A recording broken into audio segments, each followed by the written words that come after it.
Welcome back to Reddit Whispers. It's funny how a life can pivot on a single, seemingly innocuous decision.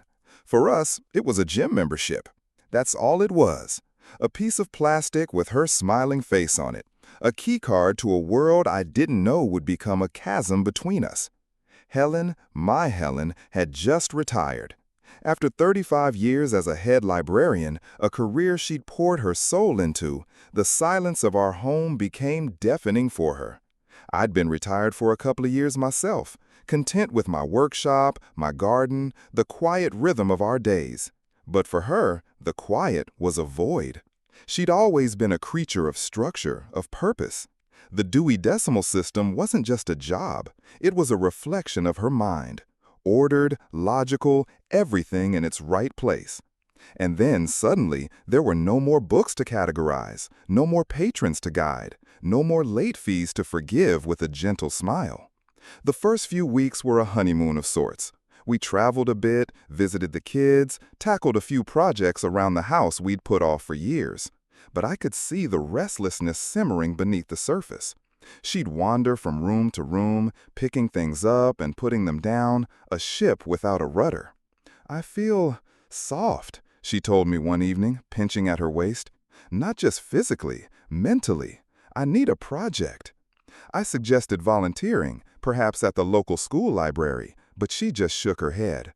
"I'm done with books, Frank," she'd said, a statement so alien from the woman I married, it was like she'd told me she was done with breathing. The gym was her idea, born from a brochure that came in the mail. "Fitness for life," it proclaimed in bold, cheerful letters, featuring silver-haired models laughing on treadmills. It promised vitality, community, a new lease on life. It seemed like the perfect answer. A new structure, a new purpose. It was something for her. I was happy for her, genuinely. To see a spark of the old Helen, the one who tackled challenges with meticulous planning, was a relief. She bought new sneakers, workout clothes, and surprisingly bright colors, neons and vibrant blues that were a stark contrast to her librarian palette of beige and sensible gray. She researched protein powders and stretching techniques with the same fervor she once reserved for rare first editions. I found it endearing. The first few months were a revelation. She'd come home flushed and energized, her cheeks rosy, talking a mile a minute about spin classes and something called a kettlebell. She was losing weight, yes, but more than that, she was shedding the listlessness of retirement. She was animated, engaged. She'd tell me about the other women in her yoga class, their little inside jokes, the camaraderie. It all sounded so healthy, so positive. And then she started talking about him. His name was Leo. He was a trainer at the gym, a young guy apparently. "He's amazing, Frank," she'd say, her eyes brighter than I'd seen them in years. "He really knows his stuff. He showed me how to correct my form on the leg press. He says I have a natural strength."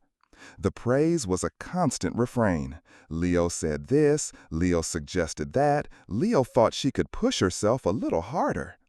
At first, I was just glad she'd found a good instructor. It made sense. She was new to all of this, and having a professional guide her was a good thing. I pictured some seasoned, middle-aged guy with a clipboard and a whistle. The reality, I would later discover, was quite different. The changes were subtle at first, like the slow creep of ivy up a brick wall. You don't notice it day to day, and then one morning you wake up and the entire structure is covered. Her new workout clothes started to get a little younger.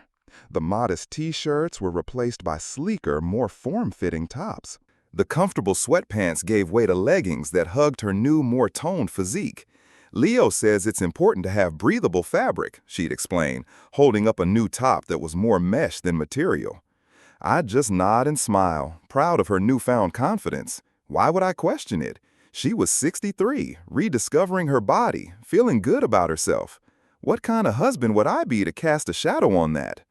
She started mentioning him in non-gym contexts.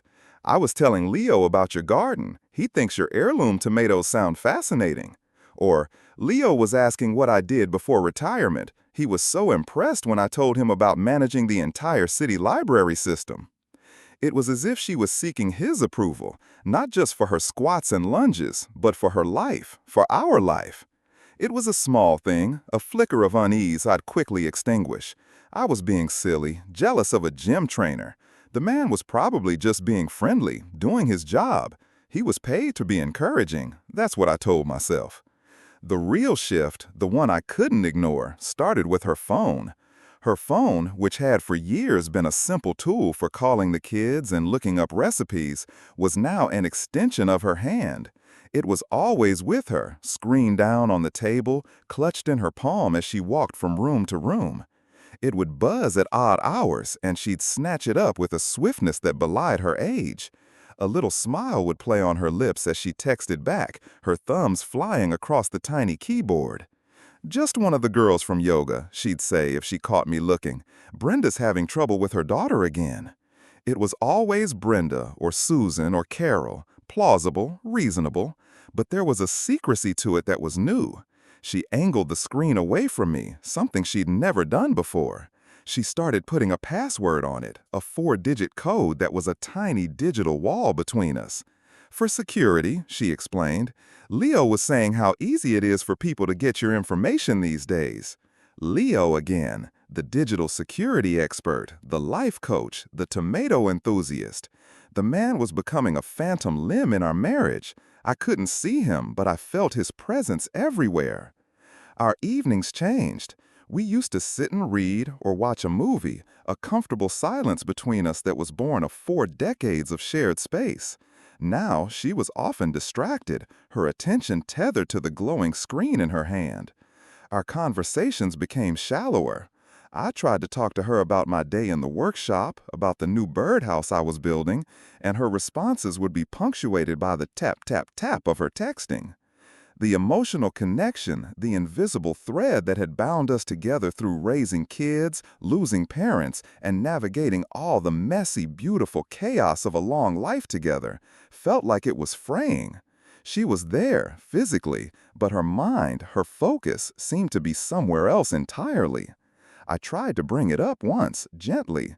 "You seem to spend a lot of time on that phone, hun." The defensiveness was immediate and sharp. "It's my connection to the outside world, Frank. You have your workshop, your things. This is my thing. Can't I have my own thing?" Her voice was laced with an accusation that stung.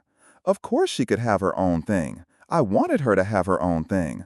But since when was our life together something she needed a separate connection from? Since when was I not part of her world? I backed down, of course. I didn't want to be the controlling husband, the insecure old man threatened by his wife's new social life. But the seed of doubt had been planted, and it was beginning to take root in the fertile ground of her growing distance. She started going to the gym at odd times. Early mornings became late evenings. "Leo's adding a new advanced conditioning class," she'd say, grabbing her gym bag. "It's the only time he can fit it in." She'd come home late, smelling of a mixture of sweat and a new musky perfume I didn't recognize. She'd be too tired to talk, heading straight for the shower. The physical space between us in our bed began to feel like a mile-wide canyon. She would turn her back to me, pulling the covers tight around her shoulders, a silent and impenetrable fortress. Our intimacy, once a steady, comforting ember, had cooled to ash. I told myself it was the strenuous exercise. I told myself she was just tired. I told myself 1,000 lies to avoid the one terrifying truth that was beginning to dawn on me. The woman I had spent my life with was becoming a stranger. The new clothes weren't just workout gear anymore. She started buying new dresses, new shoes, outfits that seemed more suited for a woman half her age. "I just feel like dressing up a bit more," she'd say, twirling in front of the mirror. "It's nice to feel good about yourself." But she wasn't dressing up for me. We weren't going anywhere. Our social life was a quiet dinner with friends once a month, a barbecue with the kids. These were clothes for a different life, a life I wasn't a part of. One Saturday, she said she was meeting the yoga girls for lunch. She spent an hour getting ready. A new silk blouse, tight-fitting jeans I'd never seen before, heels. She looked stunning, vibrant. She looked like a woman going on a first date. She kissed me goodbye, a quick, almost formal peck on the cheek. Her perfume, the new musky one, lingered in the air long after she was gone. I sat in the silence of the house, the quiet no longer comforting, but menacing. I felt a cold dread wash over me. I walked into our bedroom and looked at the woman in our wedding photo on the dresser, the young, smiling girl with hopeful eyes. I looked at the reflection of the old man in the glass, my own face etched with a confusion and a hurt I was only just beginning to understand. I didn't know who that woman in the photo had become, or why she was slipping away from me. All I knew was that it had started with a gym, with a desire to feel less soft. And now, everything that had once been solid and certain in our lives felt fragile, ready to shatter at the slightest touch. The irony was suffocating. She had gone to the gym to find a new life, and in the process, she was methodically, perhaps unconsciously, dismantling the one we had built together, brick by brick, promise by promise, memory by memory. And the foreman of this demolition, the architect of this new life, was a man I'd never even met, a man named Leo. The denial phase is a funny thing. It's not a conscious choice, not really. It's more like a self-preservation mechanism, your brain's own little firewall against a truth so painful it threatens to corrupt your entire system. For months, I existed in this state of willful ignorance. I saw the signs, the red flags were practically waving in my face, but I assigned them all different, more palatable meanings. The constant texting? She's just rediscovering a social life after the isolation of her career. The new, younger wardrobe? She's finally feeling confident in her body, something I should be celebrating. The emotional distance? Retirement is a huge adjustment. She's just trying to find her footing. I was an expert at creating alternative narratives, elaborate fictions that kept the foundation of our life from crumbling. I became a master architect of my own delusion. The lies we tell ourselves are always the most convincing. Her phone became the epicenter of my anxiety. The sound of its vibration could make my heart leap into my throat. The sight of her smiling at its screen sent a cold spike of something that felt shamefully like jealousy through my veins. It was a black box, a repository of a secret life I was not privy to. I never touched it. The thought of violating her privacy felt like a betrayal in itself, a line I wasn't willing to cross. It was a strange sort of honor system in a game I was increasingly certain was rigged. My proof, my evidence, was all circumstantial, a collection of small, disconnected moments that, when woven together, created a tapestry of suspicion I could neither confirm nor ignore. There were the phone calls she'd take out on the patio, her voice low and hushed, punctuated by laughter that sounded different from the laugh she used with me, a lighter, more girlish sound. If I walked out, she would end the call abruptly. "Just Brenda," she'd say, not meeting my eye. "You know how she gets." Brenda, the perpetual scapegoat for these stolen conversations. I started to wonder if Brenda even existed. There were the discrepancies in her stories, tiny little slips that probably meant nothing but felt like everything. She'd mention a new coffee shop they'd tried after class, but then later I'd see a receipt from a fancy bistro on the other side of town in her purse. "Oh, we decided to go somewhere else last minute," she'd say with a shrug, the explanation too quick, too smooth. It was like watching a magician perform a trick. You know you're being deceived, but the sleight of hand is so deft you can't quite pinpoint the moment it happens. The gym itself became a source of dread for me. It was this mythical place, this Valhalla of her new life where she was being reborn, and I was not welcome. I drove by it once, a modern glass and steel structure teeming with youthful energy. I saw taut bodies in bright lycra coming and going, a world away from our quiet street and comfortable lived-in home. I felt ancient, obsolete. I tried to engage with her about it, to show interest. "How was the workout?" I'd ask. "Good," she'd reply, her answers becoming more and more clipped. The vibrant, detailed descriptions of her classes and her progress had vanished. Now, her gym life was becoming as private as her phone. "You wouldn't find it interesting," she'd say, a dismissiveness that cut deeper than any argument. It was a clear message. This part of my life is not for you. The financial changes were another thread in the tapestry.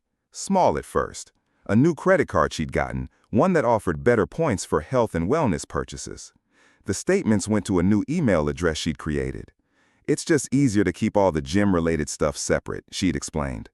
But then I noticed cash withdrawals from our joint account, small amounts, $100 here, $150 there. When I asked about it, she got defensive. It's for lunches, coffees with the girls. Do I need to account for every penny, Frank, after all these years? It wasn't about the money, it was about the secrecy. We had shared everything for 40 years, our finances as intertwined as our lives. Now she was building little pockets of independence, little firewalls around her activities that felt less about autonomy and more about concealment. The physical transformation was undeniable, and I was torn between pride and a growing sense of unease. She looked incredible. The workouts had sculpted her body, erasing the softness of her 60s and replacing it with a firm, toned strength. She carried herself differently, with a new confidence and a swing in her step. But it was a confidence that seemed to have no room for me. It was as if she was polishing a suit of armor, making herself sleek and impenetrable, while I remained the same comfortable, worn-in sweater she no longer had any use for. One evening, she came downstairs ready to go out. It was a Tuesday. She was wearing a black dress, simple but elegant, and it clung to her in a way that made her look 10 years younger. "Susan's husband is out of town. A few of us are taking her out for dinner to cheer her up," she said, applying a shade of lipstick that was bolder than her usual pale pink. "Okay, have fun," I said, trying to keep my voice even. "Where are you going?" "Oh, just that new Italian place downtown." She named a restaurant known for its romantic, candlelit atmosphere. Not exactly the place you'd take a friend to cheer her up. As she was about to leave, I saw it. A new necklace. It was a delicate silver chain with a small stylized L pendant. It was so small, so subtle, but to me, it screamed louder than a siren. "New necklace?" I asked, my voice barely a whisper. She instinctively touched it, a flicker of panic in her eyes before she smoothed it over with a casual smile. "Oh, this old thing. I've had it for ages. Just found it in the back of my jewelry box." It was a lie, a blatant, clumsy lie. I knew every piece of jewelry she owned. I had bought most of them for her over the years. That necklace was not one of them. She left, and the lie hung in the air between us, thick and suffocating. That night, I couldn't sleep. I lay in our bed, in the space she was supposed to occupy, and I felt a profound and terrifying loneliness. The firewall in my brain finally crashed. There were no more alternative narratives, no more plausible explanations. The tapestry was complete, and the picture it showed was devastatingly clear. My wife was having an affair. The knowledge didn't come with a crash of thunder, but with a quiet, hollow certainty that settled deep in my bones. I thought back over the past year, replaying every conversation, every excuse, every new piece of clothing. It was all there, a trail of breadcrumbs leading to this one inevitable conclusion. Leo, Elle, the late-night classes, the secret phone calls, the new, confident, distant woman sleeping, or not sleeping, next to me. He wasn't just giving her fitness advice. He was giving her a new identity, a new narrative for her life, and she was embracing it with the zeal of a convert. He was giving her the feeling of being seen, of being desired, of being young again. And what was I giving her? Comfortable silence, heirloom tomatoes, a shared history that suddenly felt more like a weight than an anchor. I felt a surge of anger, hot and sharp, but it was quickly followed by a wave of profound sadness. How had I missed this? How had I let the woman I loved drift so far away that she needed to find herself in the arms of a stranger, a boy young enough to be our son? Had I become so complacent, so comfortable in the rhythm of our life that I had stopped truly seeing her? Had I taken her for granted, assuming our love was a fortress that needed no maintenance? The question circled in my mind, a relentless interrogation with no easy answers. I was a fool A comfortable, trusting fool who had stood by and applauded while his wife packed her bags, emotionally speaking, and moved out of our marriage. One spin class, one secret text, one new necklace at a time. The next morning, when she came home, just after dawn, I was sitting at the kitchen table.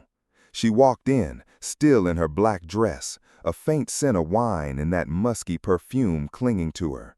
She looked tired, but there was a soft, sated look on her face I hadn't seen in a very long time. It was the look of a woman who had spent the night with her lover. She stopped short when she saw me, her smile faltering. "Frank, you're up early." "I didn't sleep," I said, my voice flat.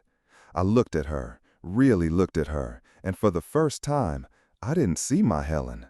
I saw a stranger wearing her face, a woman who was living a life I couldn't even begin to comprehend. The L pendant lay nestled in the hollow of her throat. I didn't have to ask what it stood for. I already knew. Everything had changed, and the quiet of the house was no longer just an absence of noise. It was the sound of a life, our life, ending. The confrontation wasn't a shouting match. There was no thrown crockery, no dramatic accusations hurled across the room. It was much quieter than that, and somehow much more brutal. It happened that morning, in the cold, gray light of dawn, with her standing in the doorway in her little black dress, and me sitting at the kitchen table, with a heart that felt like a block of ice in my chest. I just looked at her, at the L pendant, and I said, "Tell me about Leo." The name dropped into the silence between us like a stone in a perfectly still pond. The ripples of her reaction were instantaneous and telling. A flash of pure, unadulterated fear in her eyes, quickly masked by a confused indignation. "Leo? What about him? He's my trainer, Frank. We've been over this." Her voice was a little too high, a little too brittle. "No, we haven't," I said, my own voice unnervingly calm. "We've talked about the trainer, the one who helps you with your form. We haven't talked about Leo, the one who gives you jewelry, the one you spend the night with." I watched the blood drain from her face. She leaned against the doorframe, as if her legs could no longer support her. The fight went out of her, replaced by a weary resignation. She didn't deny it. In that moment, I almost wished she had. Another lie, even a clumsy one, would have been a shield, a temporary stay against the agony of the truth. But there were no more lies. She just sank into the chair opposite me, the silk of her dress rustling in the stillness, and stared at her hands, resting on the tabletop. "How did you know?" she whispered. "The necklace was a bit obvious, Helen," I said, the sarcasm a thin, bitter coating over the raw wound of my pain. "But it wasn't just the necklace. It's been everything. The phone, the secrets, the distance. You're here, but you haven't been with me for months. Where have you been?" And then it all came out, not in a rush, but in a slow, halting torrent of confessions and justifications. She told me how it started. It was innocent, she insisted, a word that sounded obscene in the context of our shattered marriage. It was just friendship.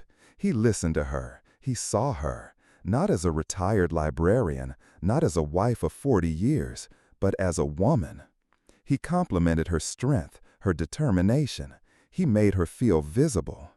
"You don't understand, Frank," she said, finally looking at me, her eyes pleading for an understanding I couldn't give.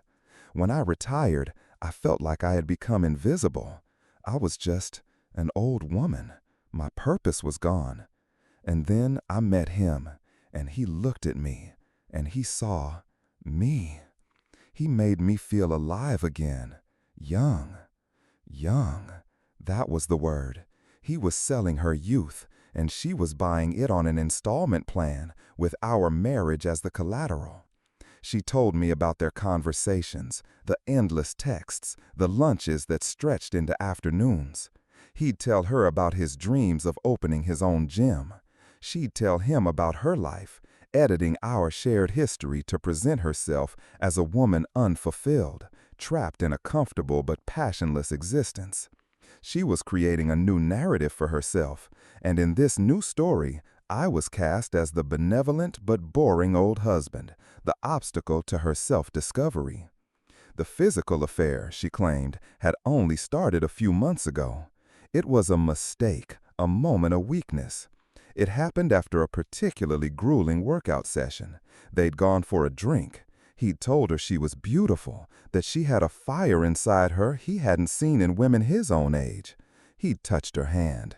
And she, my wife of 4 decades, the mother of my children, had leaned in and kissed him. The details were like shards of glass in my gut. I didn't want to hear them, but I couldn't stop them from coming. The image of her with him, this young, sculpted man, in a car, in his apartment, it burned behind my eyes, a pornographic slideshow of my own humiliation. "Do you love him?" I asked. The question hung in the air, heavy and monstrous. She hesitated, and her hesitation was the answer. "I don't know," she said, which was worse than a yes. A yes would have been a clean break, a decisive act. "I don't know" was a confession of a different kind. It meant that what she had with me, with us, was so diminished in her eyes that it could be weighed against a months-long infatuation with her personal trainer, and the scales weren't tipping in my favor. That was the moment. That was the moment I saw her for who she truly was. Not the woman I had married, not the partner who had stood by me through thick and thin, but a stranger driven by a desperate, selfish need to outrun time. A woman so terrified of being old that she was willing to burn down the entire museum of our life just to feel the warmth of a fleeting flame. The love and admiration I had felt for her for 40 years curdled into something I didn't recognize. It was a mixture of pity and contempt. I saw a sad, foolish woman chasing a cliché, trading a lifetime of authentic love for a handful of cheap compliments and a physical thrill. The strength I had always admired in her now looked like recklessness. Her intelligence looked like self-deception. Her newfound confidence looked like vanity. "And what about us?" I finally asked, my voice cracking. "What about this house, our children, our grandchildren? 40 years, Helen. Does that mean nothing?" "Of course it means something," she said, tears finally welling in her eyes. But they felt like tears for herself, for the mess she had created. Not for me, not for us. "I never meant to hurt you, Frank. I was just lost. I didn't know who I was anymore." It was the ultimate justification, the modern mantra of the unfaithful. I did it for me. I was on a journey of self-discovery. As if a life built with another person is a prison from which one must escape, rather than a home one has co-created. As if personal growth can only be achieved by detonating the lives of those who love you. I got up from the table and walked to the window overlooking the garden. My garden, the one I had poured my heart into, the one she used to admire. The heirloom tomatoes were heavy on the vine. I had been so proud of them. I had been excited to share them with her. It all seemed so absurd now. I had been cultivating life, nurturing something real and tangible, while she had been off cultivating a fantasy. "What do you want, Helen?" I asked, my back still to her. I heard her take a shaky breath. "I need some time," she said. "I need to figure things out." Time. She had already taken a year of our life and given it to him. Now she wanted more time? I turned around and looked at her, this woman who had shared my bed and my life, and I felt nothing but a vast, empty expanse. The love was gone, burned out by the acid of her betrayal. In its place was a cold, hard clarity. "No," I said, and the word was solid, absolute. "I'm done with your journey. You need to figure things out? Fine. But you're not going to do it here. You're not going to do it while you're still Mrs. Franklin Miller. Pack a bag. I want you to go." The shock on her face was almost comical. I don't think she had ever considered this as a possible outcome.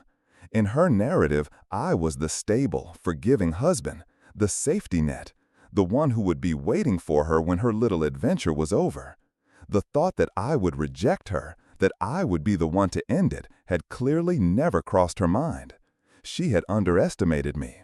She had underestimated the depth of the wound she had inflicted. She had thought she could break my heart and I would thank her for the pieces.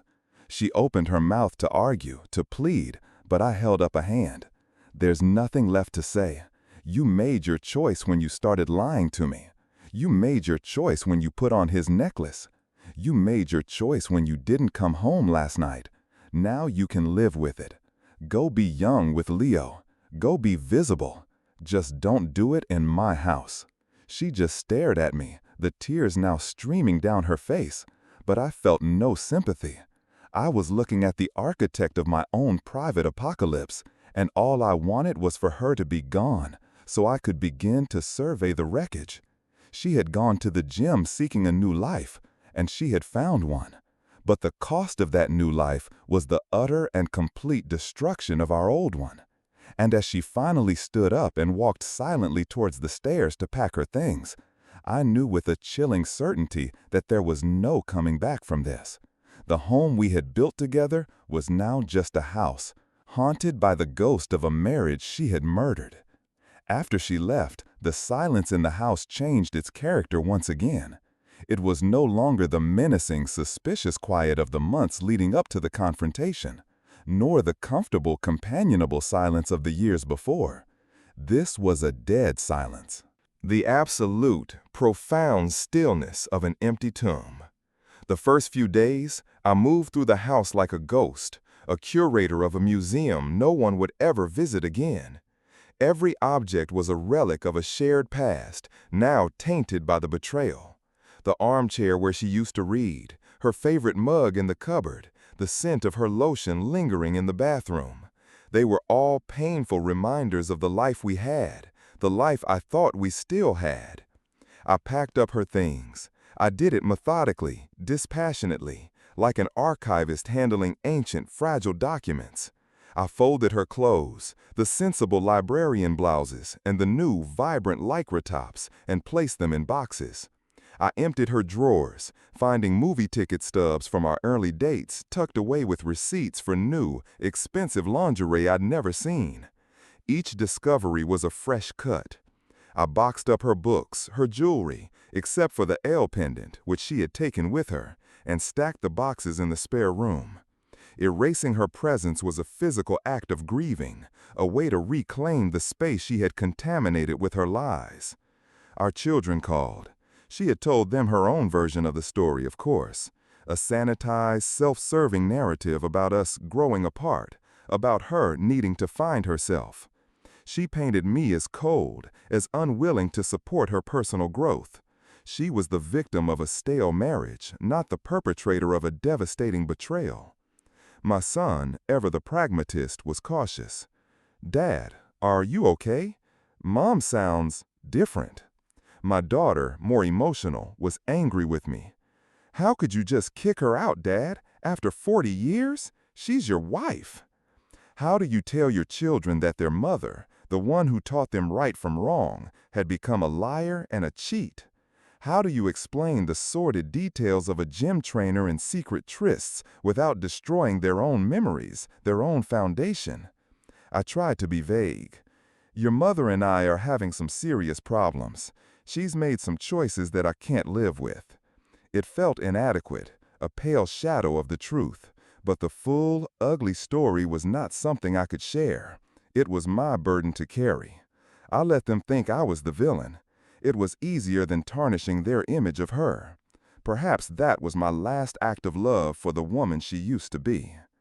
The days bled into one another, a monotonous cycle of waking, walking through the empty rooms, and trying to quiet the relentless loop of memories and questions in my head.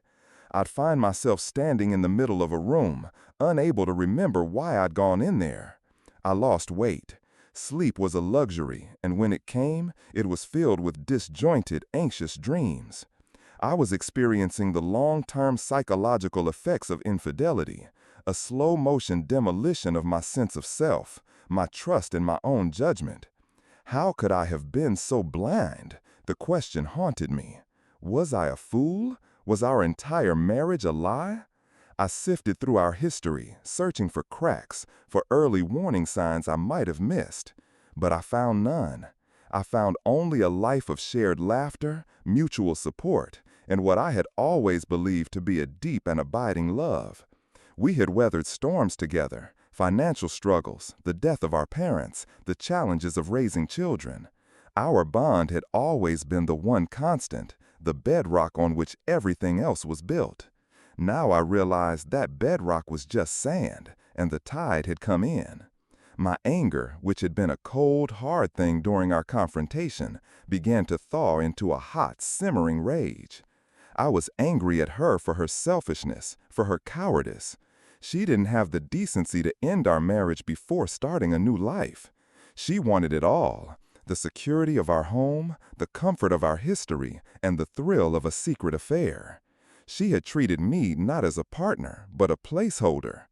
And I was angry at him, this nameless, faceless young man who had preyed on the insecurities of a retired woman.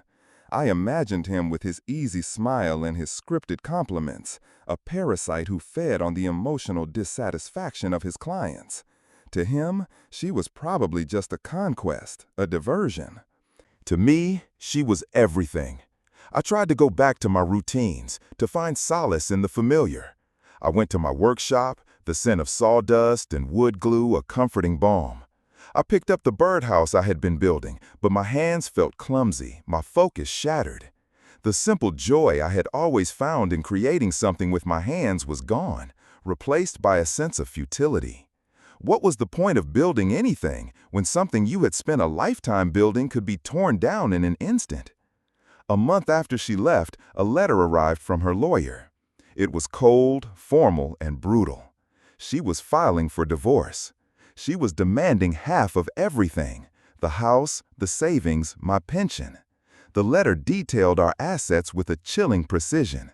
The life we had built together was reduced to a list of numbers on a page. The audacity of it was breathtaking. She had broken our vows, shattered our trust, and walked out of our life for a younger man. And now she was demanding to be paid for it. That was the final, clarifying blow. Any lingering shred of sentiment, any flicker of the love I once had for her was extinguished by that legal document. This wasn't about her being lost or confused. This was a calculated, strategic move. She was securing the funding for her new life. Our old life, be damned. It was then that I decided to fight back. Not out of spite, but out of a need to protect what was left of my life, of my dignity. I hired my own lawyer, a sharp, no-nonsense woman who listened to my story with a grim, knowing expression. It turned out, she told me, that adultery could have an impact on the division of assets in our state. The story was no longer just my private pain. It was evidence. I started to document everything. I wrote down the timeline of her behavioral changes, the new clothes, the secret calls, the late nights. I found the receipt for the fancy bistro from the night she claimed to be at a coffee shop. I even, with a heavy heart, accessed our shared phone records and found the endless calls and texts to a single, recurring number.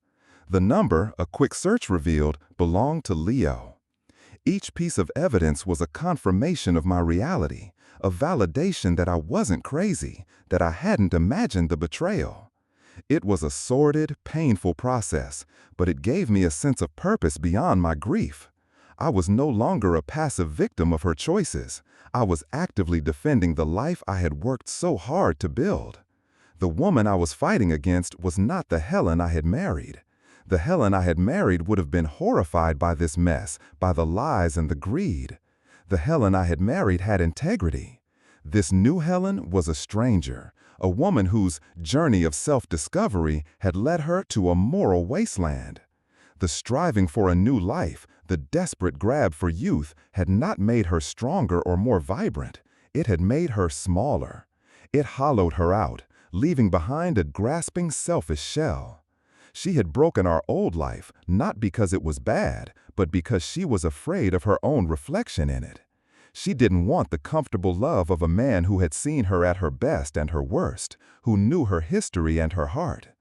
She wanted the superficial adoration of a boy who saw only the new, sculpted surface, who knew nothing of the substance underneath. She hadn't found a new life, she had bought a cheap imitation, and the price was her soul. I still live in our house, surrounded by the ghosts of what we were. Some days, the grief is a physical weight, a crushing pressure on my chest. Other days, there is just a quiet emptiness. I am slowly cleaning out the museum, putting the relics away. I am trying to build something new in the ruins. I don't know what the future holds. I don't know if I will ever be able to trust someone so completely again. The betrayal has left long-term scars, a fundamental shift in the way I view the world. But I know this: I will not let her choices define the rest of my life. She broke our life, but she will not break me. The story of our marriage is over, a book she chose to tear apart. But my story continues, and I will be the one to write the final chapters. Thanks for listening. I'm curious, have you ever had a moment that completely changed how you saw someone you thought you knew? Let me know in the comments, and remember to like and subscribe to Reddit Whispers. To me, she was everything. I tried to go back to my routines, to find solace in the familiar. I went to my workshop, the scent of sawdust and wood glue a comforting balm. I picked up the birdhouse I had been building, but my hands felt clumsy, my focus shattered. The simple joy I had always found in creating something with my hands was gone, replaced by a sense of futility. What was the point of building anything when something you would spend a lifetime building could be torn down in an instant? A month after she left, a letter arrived from her lawyer. It was cold, formal, and brutal. She was filing for divorce. She was demanding half of everything: the house, the savings, my pension. The letter detailed our assets with a chilling precision. The life we had built together was reduced to a list of numbers on a page. The audacity of it was breathtaking. She had broken our vows, shattered our trust, and walked out of our life for a younger man, and now she was demanding to be paid for it. That was the final, clarifying blow. Any lingering shred of sentiment, any flicker of the love I once had for her, was extinguished by that legal document. This wasn't about her being lost or confused. This was a calculated, strategic move. She was securing the funding for her new life. Our old life be damned. It was then that I decided to fight back, not out of spite, but out of a need to protect what was left of my life, of my dignity. I hired my own lawyer, a sharp, no-nonsense woman who listened to my story with a grim, knowing expression. It turned out, she told me, that adultery could have an impact on the division of assets in our state. The story was no longer just my private pain. It was evidence. I started to document everything. I wrote down the timeline of her behavioral changes, the new clothes, the secret calls, the late nights. I found the receipt for the fancy bistro from the night she claimed to be at a coffee shop. I even, with a heavy heart, accessed our shared phone records and found the endless calls and texts to a single recurring number. The number, a quick search revealed, belonged to Leo. Each piece of evidence was a confirmation of my reality, a validation that I wasn't crazy, that I hadn't imagined the betrayal. It was a sordid, painful process, but it gave me a sense of purpose beyond my grief. I was no longer a passive victim of her choices. I was actively defending the life I had worked so hard to build. The woman I was fighting against was not the Helen I had married. The Helen I had married would have been horrified by this mess, by the lies and the greed. The Helen I had married had integrity. This new Helen was a stranger, a woman whose journey of self-discovery had led her to a moral wasteland. The striving for a new life, the desperate grab for youth, had not made her stronger or more vibrant. It had made her smaller. It had hollowed her out, leaving behind a grasping, selfish shell. She had broken our old life, not because it was bad, but because she was afraid of her own reflection in it. She didn't want the comfortable love of a man who had seen her at her best and her worst, who knew her history in her heart. She wanted the superficial adoration of a boy who saw only the new sculpted surface, who knew nothing of the substance underneath. She hadn't found a new life. She had bought a cheap imitation, and the price was her soul. I still live in our house, surrounded by the ghosts of what we were. Some days, the grief is a physical weight, a crushing pressure on my chest. Other days, there is just a quiet emptiness. I am slowly cleaning out the museum, putting the relics away. I am trying to build something new in the ruins. I don't know what the future holds. I don't know if I will ever be able to trust someone so completely again. The betrayal has left long-term scars, a fundamental shift in the way I view the world. But I know this: I will not let her choices define the rest of my life. She broke our life, but she will not break me. The story of our marriage is over, a book she chose to tear apart. But my story continues, and I will be the one to write the final chapters. Thanks for listening. I'm curious, have you ever had a moment that completely changed how you saw someone you thought you knew? Let me know in the comments, and remember to like and subscribe to Reddit Whispers.